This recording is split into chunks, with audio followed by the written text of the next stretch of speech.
Breaking news చూస్తున్నాం. BRS అధినేత కేసీఆర్ కు దెబ్బ మీద దెబ్బ తగులుతోంది. ఇప్పటికే కొంతమంది ఎమ్మెల్యేలు కాంగ్రెస్ లో చేరిపోగా మరికొందరు ఆ పార్టీని వీడేందుకు సిద్ధపడుతున్నారు. ఆ లిస్టులో పటాన్చెరు ఎమ్మెల్యే గూడ మహిపాల్ రెడ్డి పేరు వినిపిస్తోంది. బీఆర్ఎస్ ను వీడేందుకు ఎమ్మెల్యే మహిపాల్ రెడ్డి సిద్ధమవుతున్నట్లు తెలుస్తోంది. బీజేపీ అధిష్టాన పెద్దలతో మంతనాలు జరుపుతున్నారు. ఆయన 4 రోజులుగా ఢిల్లీలోనే మకాం వేశారు. కేసుల నుంచి బయటపడాలంటే బీజేపీ ప్రత్యామ్నాయమని భావిస్తున్నట్లు సమాచారం.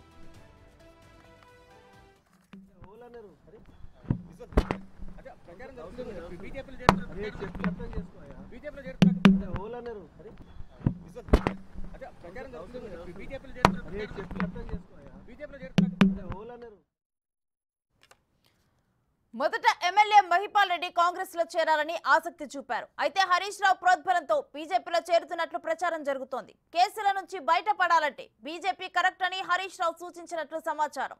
దీంతో మహిపాల్ రెడ్డి నిర్ణయం మార్చుకున్నట్లు తెలుస్తోంది. బీఆర్ఎస్ నేతల ఫోన్లకు కూడా ఎమ్మెల్యే రెస్పాండ్ కావటం లేదు. దీంతో ఆయన పార్టీ మార్పు ఖాయంగా కనిపిస్తోంది.